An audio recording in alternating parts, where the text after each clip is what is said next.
College, what were you thinking as far as where you were going to go? Were you always going to go? No, I had no idea where I was going to go. We had two great universities in Arizona, but they were not technical necessarily. And both my uncles graduated from them, and two of my cousins were engineers, and they went to University of Arizona in Tempe. Was education important for your family?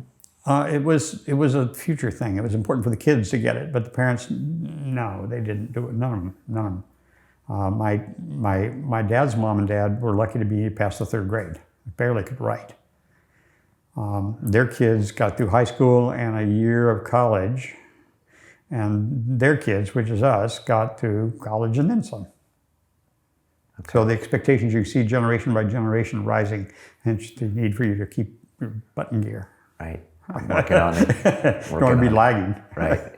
And so how did you decide on where you went to school? Actually, it was decided pretty much for me. The science teacher at school and was also a guidance counselor.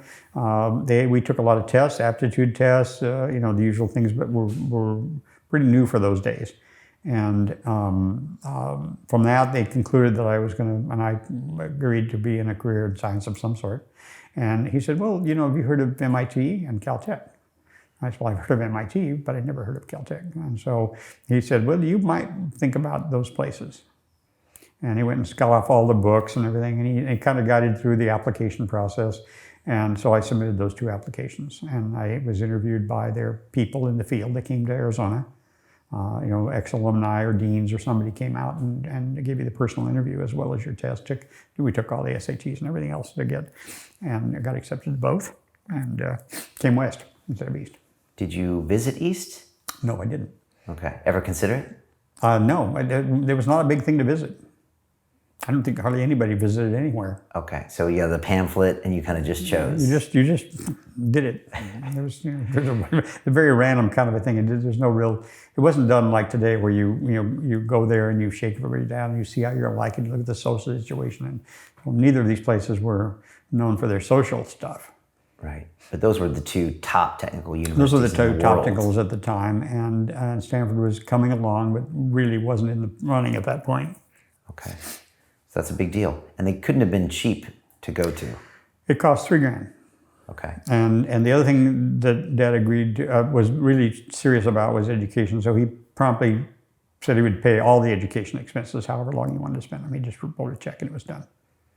So he had those are the kind of things that he thought were good use of his wealth and money. Okay. We had lots of new cars because it was a way to support the local economy so it could support you. All of his friends in the Masonic Lodge and other places were car dealers and TV salesmen, and the guy at the lumber yard, the guy at the equipment place. So you bought from them, and they helped you, with deals, and the community, Interesting. scratched each other's backs. Interesting. So we had lots of new cars. We had I got to drive a lot of different kind of cars. It's funny, I had Gabby, my stepdaughter, she's at private school, at boarding school, and she sees the bill every now and then, and she's like, oh, I feel bad at how much you spend on that. Mm-hmm. And I just blurted out, I said, the Rose family always invests in education. Absolutely. But no one ever taught me that. No, didn't have to. Yeah, it's just, yeah. So that happened, and so I got, to give you a rough idea, well, when I won the spelling contest, that's just something I do, you need to win it, you're in it to win it. So a week after that, we were sitting at breakfast, and Dad doesn't do much carrying on, but he drug out a package and he handed it to me. Watch. In appreciation of achievement. And so he didn't say anything about it. He dropped a bundle on that. And I had it stolen from our house in El Amigo. That was one of the items that the burglars got sometime later, not long ago, when we lived over there. But he did other things like that too. When I came back from school on this first year, I looked. A lot of the guys were getting cars and were living off campus. So he said, well, I think maybe you need a car. And I said, I'd like and I had my on this foreign sports car. And he said, nope, no, let's go get an American car. So he bought me a Corvette, $3,000. Not a lot at the time, but he wouldn't have nothing else. There was no way to convince him to get me the car that I wanted. He said, "Come on, let's go talk to the dealers." So he wanted American, but it was a nice car. It was a nice car. It was a used car, but it was a nice car. It was a '61. So with Grandpa showing his love and affection, that's the way he did it. Well, I'd say it's really hard to say whether that's affection or if that's, I don't know what that is actually, but that's the way he did, and he continued to do that. He did that for my brother and sister. He did that over and over again.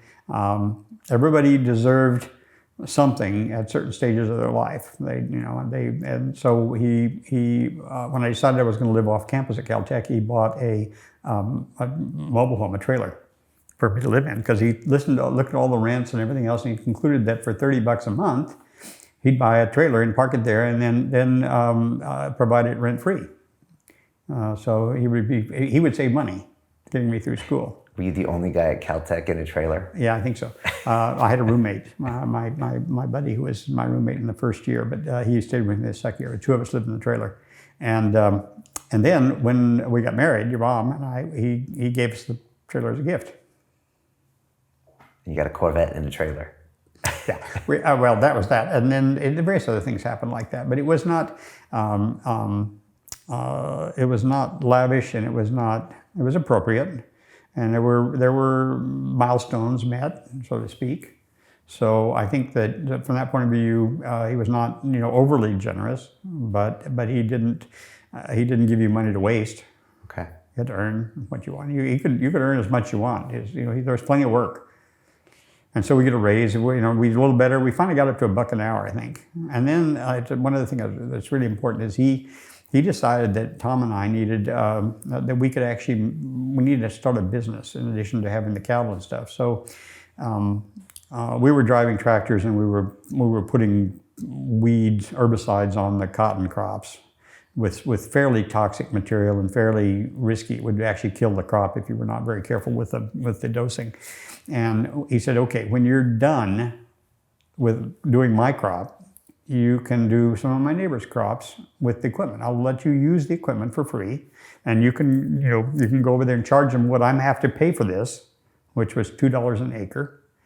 And so we said, okay. And so he called around, and he found we were suddenly booked.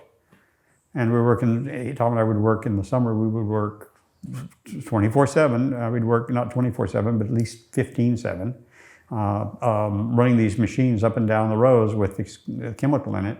And we were booked up for a couple, 2 or 3 years. And at that point, we were making, I don't know, $100 a day, maybe more. We were doing a lot of acres, and we had very little. The farmer provided the chemical, and Dad provided the machinery, which was already depreciated, and the gas, which was not a lot. And we did the labor and collected the return. So we did that, and ultimately that enabled me to pay a lot of the other expenses I had at school and save up some money.